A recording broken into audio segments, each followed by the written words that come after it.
My name is Zoe Bartliff, and I am in the final stages of my PhD at the University of Glasgow within the Information Studies department. What I'd like to talk to you about today is the use of semantic textual encoding and its role in supporting the navigation and analysis of medieval texts.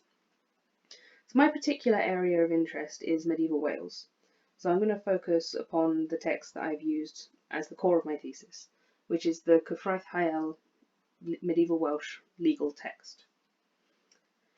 So to start with giving a bit of background information for my thesis and this talk today. The Cyfraith Hywel manuscripts were first extant in the 12th century, approximately the time of the Anglo-Norman invasion in Wales, although there are some elements that could potentially date back much further than that. Now they are exceptionally important texts, both within the context of contemporary Welsh culture, called A Foundation Stone by Davies, but equally they're essential for, from a modern perspective, to allow us to gain an insight into not only the Welsh legal system, but also some elements of culture and society, as it's one of the only texts that gives like an internal perspective of day-to-day life within Wales. Now beyond this, there are approximately 80 manuscripts of this text, making it one of the most prolific of the medieval Welsh corpus. And these date variably from the 12th century right the way through to the 17th century. And each of them, with the exception I think two, are individual, demonstrating some form of evolution that sets it apart from the rest of the manuscripts.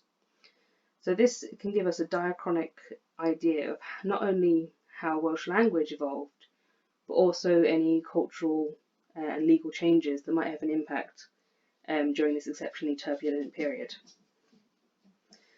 Now, despite the importance of these texts, the research into them has actually come to somewhat of an impasse.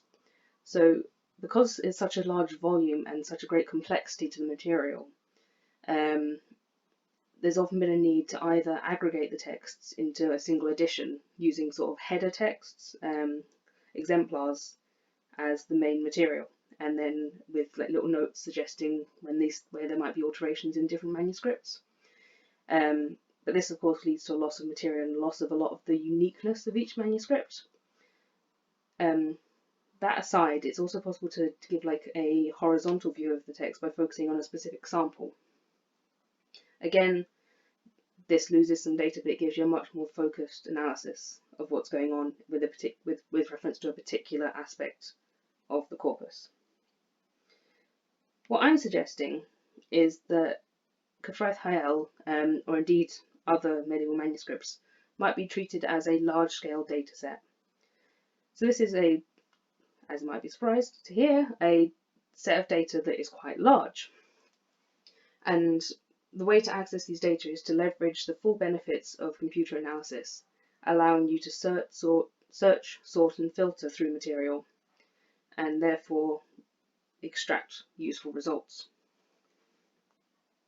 So in order to accomplish this, I'm suggesting the use of XML encoding, which adds is a method of marking up the text, allowing you to add a layer of metadata to the material, which I've used to include lemma forms, grammatical breakdowns, and hypernym categorization, as well as structural features such as where there are sentences or paragraphs, or tractates, which are the thematic groupings of material within the legal texts.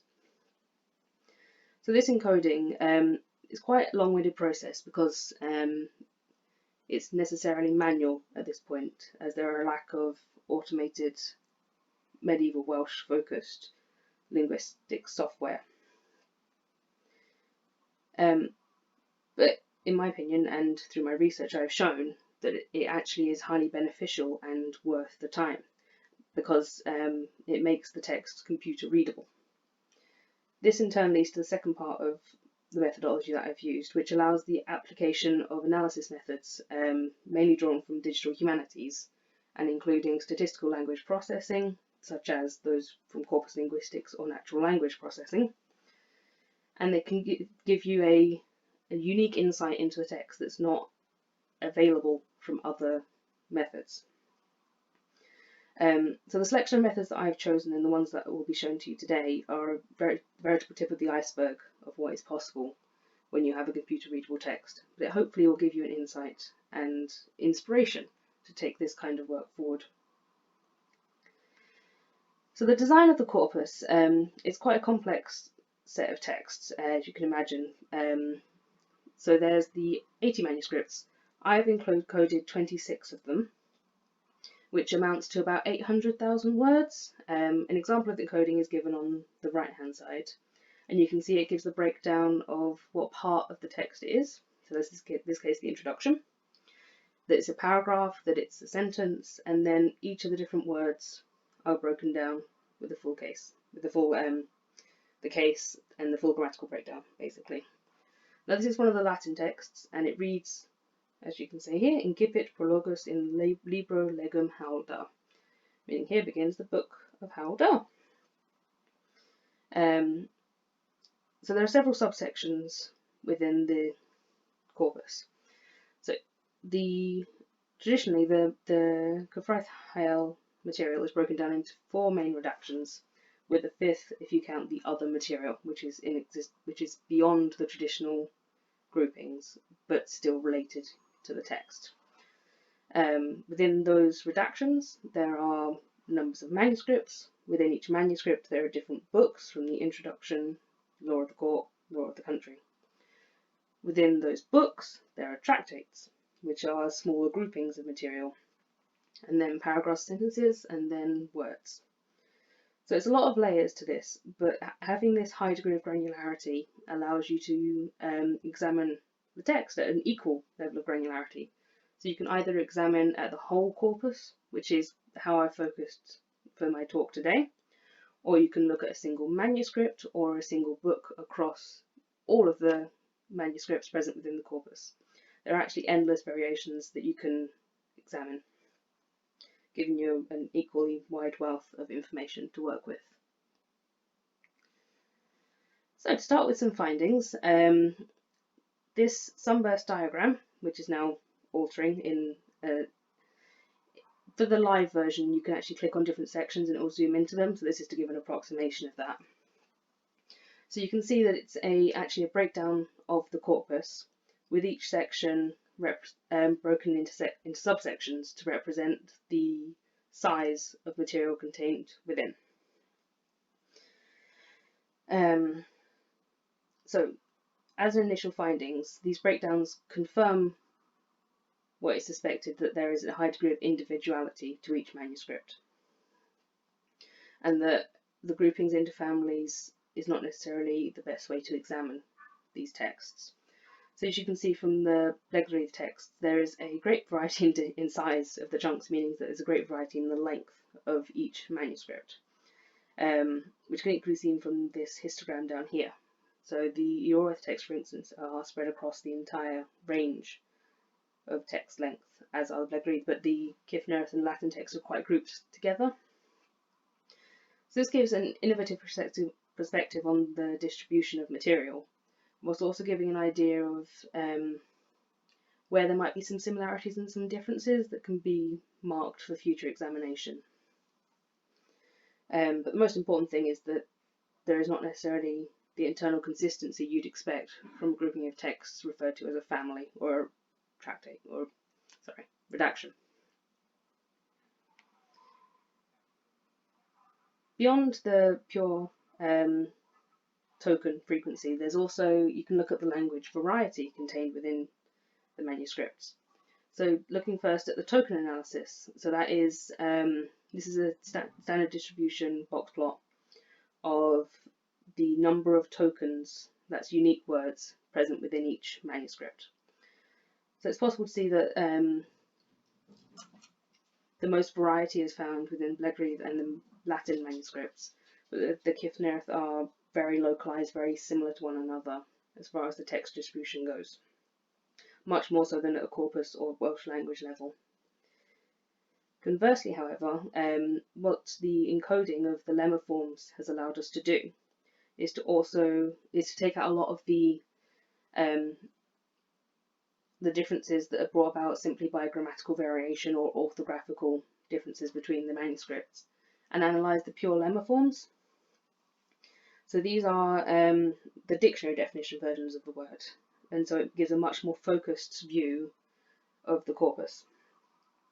Here the picture is quite different from the pure token analysis, which in and of itself highlights the importance of using lemma forms. And what it shows is that, in fact, the Cyfraith texts are the most disparate from one another in terms of the content and the variety of language. You'd perhaps suspect that because the Cyfraith texts are actually on the longer side, that could be one of the reasons why, that there's just a greater variety of material. But that is that they're not reflected in the Bleugwriaeth texts.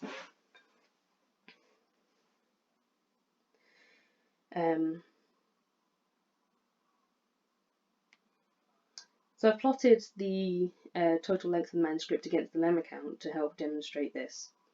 And you can see there is a general upward trend to be found in between the two, in that a longer text would naturally result in a greater variety of the language because there is more material to discuss. And you can also see that the Latin texts have a much higher correlation. They increase much more steeply, and this is perhaps because it's a mixture of Welsh language and Latin language elements within the texts. However, the Cyfraith manuscripts, they do not follow this pattern. They do not increase equally with the lemma count and the size of the texts. So this cannot be accounted for simply using these statistics, but it's definitely something that would require additional investigation and something that would not necessarily have been seen without this statistical analysis. Another measure that it's possible to do with the statistics is to apply Euclidean vector analysis. So what this does is it takes each word within the manuscript, in this case using the lemma form to avoid any unnecessary differentiation from the different forms of the text, and without the stop words as is standard. So it takes each word and measures how different it is compared to each word in each other text. Now, thankfully this is done by a computer, because that's a lot of maths to do. What I've got here is the cosine similarity, which is an inverse of the Euclidean measures and shows the extent to which each manuscript is similar to each other manuscript within the corpus. Now, it's quite clear from the heat map, which shows the degrees of similarity, that the Latin texts are causing a bit of an issue here. Completely understandable, because each Latin word is, of course, quite different from the Welsh words. Difficulty. You can see that on